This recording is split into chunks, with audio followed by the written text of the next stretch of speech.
أعوذ بالله من الشيطان الرجيم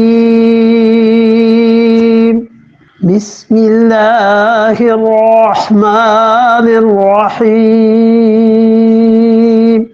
يستفحون من الناس ولا يستحفون من الله وهو معهم إذ يبيتون ما لا يرضى من القول وكان الله بما يعملون محيطا. لگے کہ اللہ تعالیٰ نے یہاں مبالغے سے کام لیا ہے اور فرمایا بہت بڑا دغا باز تمہیں پسند نہیں مگر چھوٹا چلو کوئی نہیں. تو یہ غلط بات ہے اس لیے کہ اللہ کو خیانت سرے سے پسند نہیں. اور یہ لفظ اس لیے الفاظ ارشاد فرمائے ہیں کہ موقع ایسا آ گیا تھا یستخفون من الناس، لوگوں سے چھپاتے ہیں،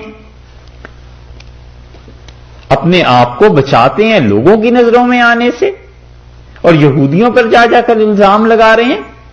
یہ دیکھا ہے قرآن میں عدل کتنا انصاف ہے. یہ وہ عدل ہے جس کی وجہ سے مسلمانوں کو غلبہ بھی ملا، اور یہ وہ عدل ہے جس کی وجہ سے مسلمان قائم تھے دنیا میں. اب ان کے اپنے معاشروں میں انصاف مٹ گیا ہے، یہ دنیا کو کیا انصاف دیں گے؟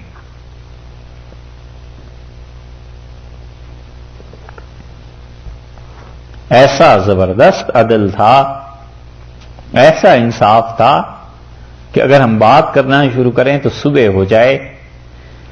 ایسی عدل تھے عدالتوں میں کہ پانی اور دودھ کا دودھ اور پانی کا پانی ہو جاتا تھا.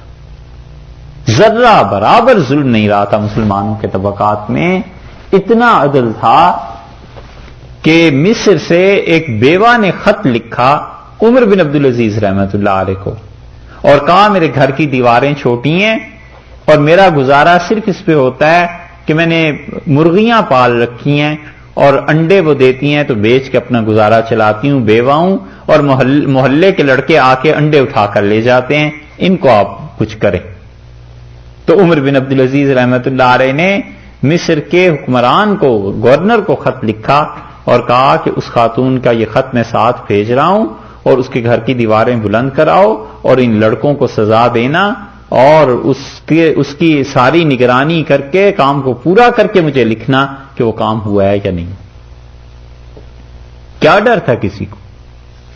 عثمان ابن حنیف کہتے تھے مجھے حضرت عمر رضی اللہ عنہ نے بھیجا عراق، اور عراق سے مجھے فرمایا وہاں زمینوں کی پیمائش کر کے آؤ، ساری چیزیں کر کے جب میں لایا تو وہ عصر کی نماز پڑھانے کے لیے آئے اور ہم لوگ پہنچے تو حضرت عمر رضی اللہ عنہ نے مجھ سے حساب پوچھنا شروع کیا اور اقامت ہو چکی تھی اور لوگ کھڑے تھے اور آخر لوگ تھک کے بیٹھ گئے اور حضرت عمر رضی اللہ عنہ سے پوچھتے رہے. میں نے انہیں کہا امیر المومنین وہاں اتنی بیوائیں ہیں، اتنے یتیم بچے ہیں، یہ ہے یہ ہے. تو حضرت عمر رضی اللہ عنہ کا صرف 1 سال بس، اللہ اگر مجھے زندگی دے دے تو اگلے سال حنیف تم جاؤ گے اور جن عورتوں نے آج مجھے کہا ہے کہ زکوٰۃ دیں اگلے سال تم جاؤ گے اور وہ عورتیں زکوٰۃ میں اپنے کنگن اتار کے تمہیں دیں گی، میں ان کا ایسا بندوبست کروں گا. اور یہ ہوا، حقیقت میں ہوا. حضرت عمر رضی اللہ عنہ نے اپنے زمانے میں ایسا بندوبست کر دیا تھا کہ عراق سے اس زمانے کے 6 کروڑ روپے آتے تھے، صرف وہ آسانی سے ٹیکس جو لیا جاتا تھا. حضرت عمر رضی اللہ عنہ کے یہاں ٹیکس کا نظام یہ تھا کہ لوگ لاتے تھے اور وہ کہتے تھے جس شہر اور جس علاقے سے ٹیکس آ رہا ہے وہاں کے 10 آدمی آئیں اس کے ساتھ، اور وہ ٹیکس کا پیسہ رکھ کے پھر کہتے تھے تم نے وصول کیا ہے 2-3 جتنے تھے وہ کہتے تھے قسم اٹھاؤ کہ اس میں 1 پائی بھی حرام کی نہیں. وہ قسم اٹھاتے تھے. پھر وہ 10 آدمی جو بلائے ہوئے ہوتے تھے وہ قسم کھاتے تھے کہ اس میں 1 پائی بھی حرام کی نہیں. پھر حضرت عمر رضی اللہ عنہ کہتے اسے بیت المال میں اب داخل کرو، میں نہیں چاہتا کہ مسلمانوں کے پیسے میں حرام آ جائے. اور پھر وہی پیسہ انہی کی ضروریات میں خرچ ہو جاتا تھا. کوئی ایک انصاف کی بات ہے؟ اتنے منصف تھے. ہارون الرشید اس جیسے آدمی کو امام ابو یوسف رحمۃ اللہ نے بلا لیا عدالت میں، اور انہوں نے امام ابو یوسف رحمۃ اللہ علیہ اپنے گھر میں ایک مرتبہ بیٹھے ہوئے تھے چٹائی پہ، اور یہودی اور وہ ہارون الرشید دونوں کو انہوں نے ایک معاملے میں بلایا اور یہودی سے کہا تم بھی اسی چٹائی پہ بیٹھو گے، ہارون بھی اسی چٹائی پہ بیٹھیں گے. اور وہ وفات سے پہلے رو رہے تھے اور انہوں نے کہا بس میں اس دن سے ڈرتا ہوں، اس دن میرے جی میں آیا کہ امیر المومنین ہارون رشید کو ذرا آرام سے بٹھا دوں، تو میں اب سوچتا ہوں کہ میں نے یہودی کے متعلق یہ کیوں نہیں سوچا تھا. بس اللہ سے معافی مانگتا ہوں، اگرچہ میں نے فیصلہ ہارون کے خلاف ہی دیا. ایسے لوگ تھے، عدل تھا، ہر طرف قانون کی حکمرانی تھی، اور اتنی صحیح انٹیلیجنس تھی، اتنی صحیح رپورٹس ملتی تھیں کہ سمرقند میں گھوڑوں کا ایک تاجر تھا اور لاکھوں کا کاروبار کرتا تھا، گھوڑا ایک سے ایک اچھا. تو اس نے سمرقند کے ایک محلے میں کسی سے کہا کہ گھوڑا خریدتے، اور دوسرے نے کہا یار بہت مہنگا ہے. اس کا مہنگا تو ہے، گھوڑا دیکھو، اس کا قد دیکھو، اس کا رنگ دیکھو، اس کی چمک دیکھو. اور باتوں باتوں میں اس نے کہہ دیا یہ گھوڑا تو ایسا ہے میرا کہ امیر المومنین بھی اس کی قیمت نہیں دے سکتے، تم تو کیا دو گے. ہفتے کے بعد وہ بغداد پہنچ گیا آدمی. رپورٹ پہنچی، اور رپورٹ پہنچی تو انہوں نے فوج کو کہا کہ اس آدمی کو ذرا یہاں بھیجو. تو امیر المومنین نے اس کا استقبال کیا اور کہا سنا ایسا گھوڑا آپ کے یہاں آیا ہے جس کی قیمت ہم بھی ادا نہیں کر سکتے. اور اسے لے گئے اور اسے لے جا کر استقبال میں کہا یہی گھوڑا ہے نا تمہارا، بتاؤ اس کے کتنے پیسے چاہیے. یہ چیز یا بغداد کی حکومت میں قائم رہی یا یہ اورنگزیب عالمگیر رحمت اللہ علیہ کے یہاں تھی. گولکنڈہ میں اور بیجاپور میں اور ان ریاستوں میں رہ کے ایک ایک لمحے کی خبر پہنچتی تھی کہ افغانستان میں کیا ہو رہا ہے، فلاں جگہ کیا ہو رہا ہے، فلاں جگہ کیا ہو رہا ہے، اور مرہٹے کیا کر رہے ہیں. اور پرچے آتے تھے باقاعدہ لکھے ہوئے کہ جناب فلاں جگہ فلاں کام چاہیے. یہ نظام تھے سارے. اتنی بڑی حکومتیں ایسے ہی تھوڑا چلا کرتی ہیں. اب جو مسلمانوں کو اعتراض ہوتا ہے کہ ایف بی آئی اور یہ فلاں کر رہے ہیں اور یہ فلاں کر رہے ہیں، تو جنہوں نے دنیا میں حکومت کرنی ہو بھائی وہ اپنے نظام صحیح رکھتے ہیں.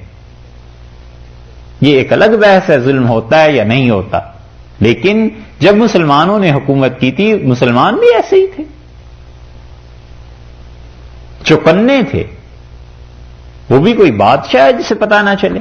اورنگزیب رحمت اللہ علیہ نے خود ایک جگہ پر کہا، انہوں نے کہا میری بادشاہت اس دن ناکام ہو جائے جس دن میں گولکنڈہ میں بیٹھا ہوں اور مجھے یہ نہ پتا چلے کہ کابل میں کیا ہو رہا ہے. انہوں نے کہا پھر میں اس قابل نہیں ہوں کہ تم پہ حکمرانی کر سکوں. تو یہ چیزیں تھیں، حکومتیں ایسے ہی چلتی. انصاف تھا ہر جگہ پہ. اس لیے اللہ نے فرمایا یہاں پر کہ دیکھو یستخفون من الناس ولا یستخفون من اللہ. یہ ایسے ہیں لوگوں سے شرماتے ہیں اور اللہ کی کوئی شرم حیا نہیں. یہ کہا ہے کہ یستخفون من الناس، لوگوں سے کیا کرتے ہیں؟ چھپاتے ہیں اپنی چوری کو. ولا یستخفون من اللہ، اور اللہ سے نہیں چھپا سکتے. اللہ سے چھپا کر دکھائیں نا. وَهُوَ مَعَهُمْ، اور اللہ ان کے ساتھ ہے. اس یبیتون، جب وہ رات گزار رہے تھے. کون؟ وہ جن کے متعلق آیا نا کہ الذین یختانون، پیچھے آیا نا، یہ وہی لوگ ہیں. اس یبیتون، جب یہ رات گزار رہے تھے. بیت کہتے ہیں گھر کو، اور اصل میں بیت عربی میں کہتے ہیں وہ جگہ جہاں پر آدمی رات گزارے. تو چونکہ گھر میں رات گزارتا ہے نا، اس لیے اسے بیت کہتے ہیں.